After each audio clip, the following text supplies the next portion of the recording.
Quels sont les fondements philosophiques de la dignité humaine selon Vatican II? C'est ce que nous allons démontrer ici. Saint Pie X nous dit: enfin, à la base de toutes les falsifications des notions sociales fondamentales, le sillon place la fausse idée de la dignité humaine. D'après lui, l'homme ne sera vraiment homme, digne de ce nom, que du jour où il aura acquis une conscience éclairée, forte, indépendante, autonome, pouvant se passer de maître, ne s'obéissant qu'à lui-même et capable d'assumer et de porter, sans forfaire, les plus graves responsabilités.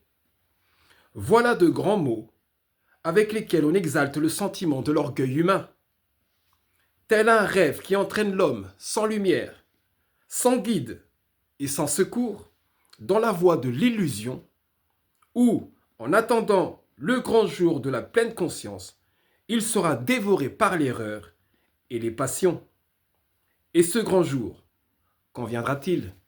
C'est dans sa condamnation du sillon que saint Pie X nous dit ces mots. Une fausse conception de la dignité humaine. Je répète ce que j'ai dit tout à l'heure. Le monde est une harmonie selon les Grecs, selon l'Antiquité.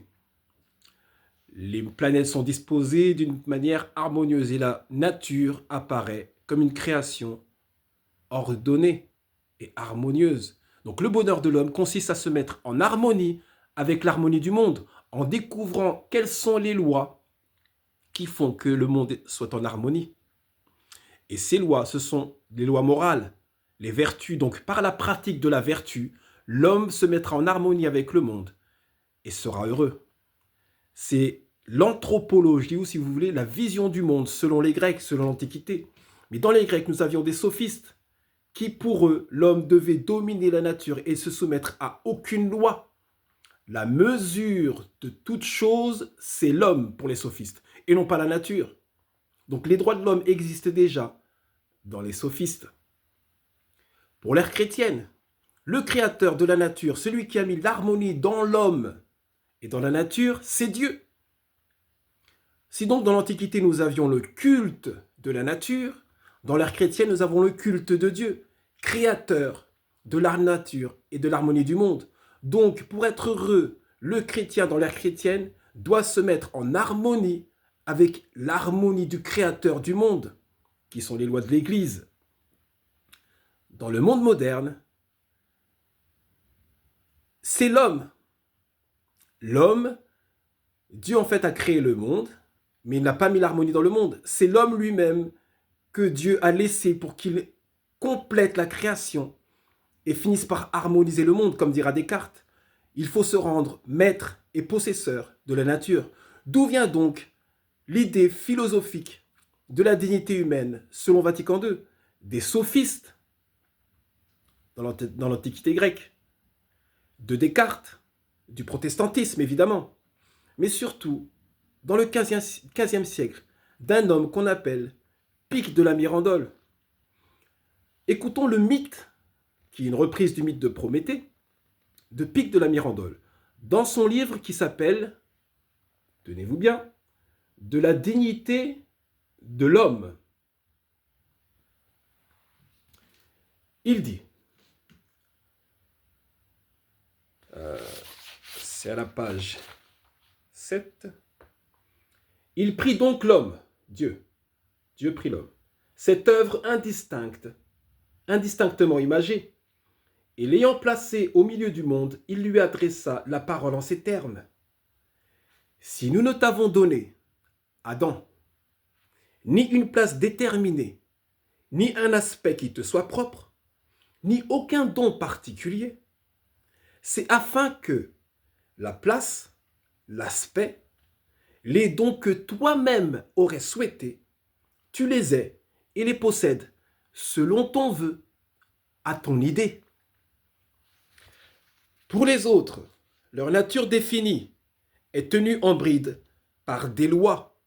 Donc, le reste de la création est soumise à des lois, mais l'homme n'est soumis à aucune loi, selon Pic de la Mirandole,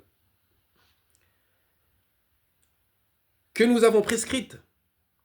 Toi, Aucune restriction ne te bride. C'est ton propre jugement auquel je t'ai confié qui te permettra de définir ta nature. Donc voilà la loi moderne. L'homme a reçu le commandement de Dieu de définir sa propre nature, d'être un homme s'il a envie ou d'être une femme s'il a envie, de dire que le protestantisme est chrétien ou de dire que le laïcisme est légal. C'est l'homme, la loi. Je continue. Si je t'ai mis dans le monde en position intermédiaire entre les anges et les dieux, c'est pour que de là, tu examines plus à ton aise tout ce qui se trouve dans le monde alentour. Si nous ne t'avons fait ni céleste, ni terrestre, ni mortel, c'est afin que, doté, pour ainsi dire, du pouvoir arbitral et honorifique de te modeler et de te façonner toi-même, tu te donnes la forme qui aurait eu ta préférence. Et Pic de la Mérandole continue. Ô suprême bonté de Dieu, le Père, suprême et admirable félicité de l'homme. Il lui est donné d'avoir ce qu'il souhaite et d'être ce qu'il veut. Qui n'admirerait notre caméléon? Ou d'une manière plus générale, qui aurait pour quoi que ce soit d'autre davantage d'admiration? Voilà la dignité de l'homme. La dignité de l'homme, selon le mythe de Pic de la Mirandole, c'est d'être libre, de se donner les lois qu'il veut. C'est d'ériger le libre arbitre en loi divine. L'homme est un Dieu qui va faire l'harmonie du monde par les lois qu'il désire, selon ce qu'il veut. Et c'est la dignité humaine de Vatican II, que Vatican II nous dit dans la liberté de religieuse, l'homme, en matière de religion, est libre de toute contrainte. C'est Pic de la Mirandole. C'est les sophistes, l'homme est la mesure de toute chose. C'est la liberté qui est condamnée par l'Église, c'est la liberté de Satan. C'est le protestantisme introduit dans l'Église. Donc, ou bien c'est la loi naturelle, c'est-à-dire la pratique de la vertu qui nous rend heureux, l'honnêteté, la fidélité, la loyauté, la patience, la douceur, la charité. Toutes ces vertus de l'esprit, qu'en les pratiquant, nous devenons heureux. La nature. Ou bien c'est la loi de la charité, qui est dans le sacrifice, pour ceux qu'on aime, par des pénitences, par le regret de ses péchés, par des pèlerinages, par le fait d'aller à la messe, par l'obéissance, toutes ces vertus que Dieu nous donne par sa grâce, les 3 vertus théologales. Ou bien c'est la liberté de l'homme, c'est les droits de l'homme, c'est-à-dire faire ce que je veux et transformer le monde selon mon bon vouloir, parce que je me prends pour un Dieu. Voilà donc les origines philosophiques de Vatican II, l'hérésie la plus monstrueuse et la plus diabolique de tous les temps.